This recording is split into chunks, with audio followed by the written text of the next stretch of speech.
ओम शांति। गणेश चतुर्थी के अवसर पर स्वामी श्रीकांत आप्टे जी द्वारा लिखित पुस्तक बोलते पत्थर तथा कल्पना के मीनारे में उन्होंने गणेश के बारे में जो लिखा है वह मैं पढ़ने जा रही हूँ। मैं गणेश हूँ। मैं शिव शंकर हिमालय के जल से तथा शिवानी के देह धूलि से बना हूँ।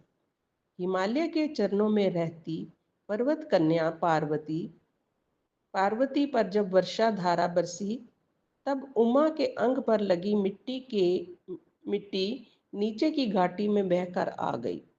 उस घाटी की माटी में पहला पुरुष पैदा हो गया, वह मैं हूँ। माता की आज्ञा से मैं द्वार पर बैठा था, ध्यान योग की मस्ती में मस्त। शिव ने मुझे देखा। उस समय मेरी कद काठी सामान्य थी, सिर छोटा था। करुणा कर शंकर को संसार में ज्ञान प्रचार के लिए एक विचारक तथा तत्व प्रचारक की आवश्यकता थी। हिमाचल की घाटी में वन मानुष रहते थे, कुविचारी तथा कुसंस्कारी थे। पर्वत घाटी की माटी से जन्मा मैं। मेरा सिर बहुत छोटा था, उसमें ज्ञान का अभाव था। भोलेनाथ को ये पसंद नहीं था। उन्होंने मेरे तुच्छ सिर को फेंक दिया तथा उसकी जगह एक विशाल मस्तक जोड़ दिया जिसमें अपार ज्ञान भरा था, और इस तरह मैं ज्ञान मूर्ति गणेश बन गया। मैं गणेश हूँ।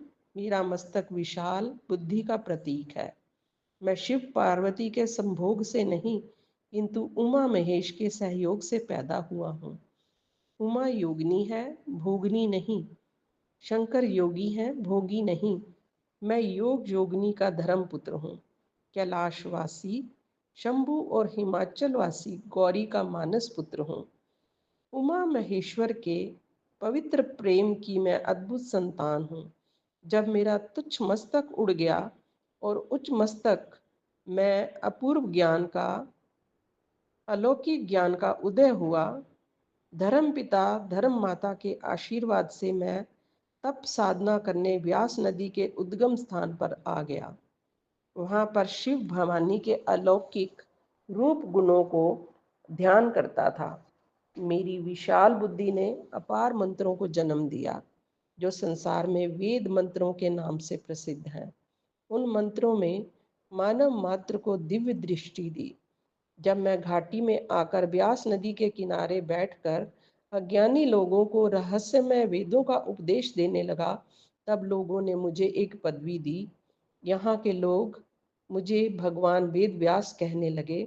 मेरे चारों हाथों में 4 पुस्तकें देखकर ईश्वर साक्षात्कार की इच्छा वाले लोगों ने मुझे अपना आदरणीय गणनायक समझा। मैं गणेश हूँ। 2 हाथ सामान्य मनुष्य के होते हैं। मैं असामान्य हूँ। मेरे पास संसार को देने के लिए अपार संपदा है। 2 हाथों से कितना दे सकूं? एक हाथ से धर्म, दूसरे हाथ से अर्थ, तीसरे हाथ से काम और चौथे हाथ से मैं मोक्ष देता हूँ। मेरे विशाल मस्तक में अनंत कल्पनाएं, अगणित काव्य, अपरिमित कला से अनंत ज्ञान के भंडार भरे हैं। ये मेरा भव्य मस्तक एक ज्ञानदायी सरोवर है। कल्पनाओं के सुंदर कमल नित्य खिलते हैं। संसार के सारे कवि मुझसे ही प्रेरणा पाते हैं। मैं गणेश हूँ। चारों ओर गाया जाने वाला राष्ट्रीय गीत मेरा ही सुझाया गीत है। जन मन गण, जनता के मनों का संगठन तथा सम्मेलन मैं ही करता हूँ। मैं सारी जनता के मनों में सुविचार भर के भारत का भाग्य बनाता हूँ। सबको सन्मति देने का काम मुझे ही करना पड़ता है। विश्व विधाता बनकर चारों हाथों से समेटकर मुझे विश्व मंगल करना पड़ता है। विश्व के 4 प्रकार की जनजातियां हैं: गिरिजन, परिजन, महाजन और हरिजन। इसमें 2 प्रकार के विशेष लोग रहते हैं, एक सज्जन, दूसरे दुर्जन।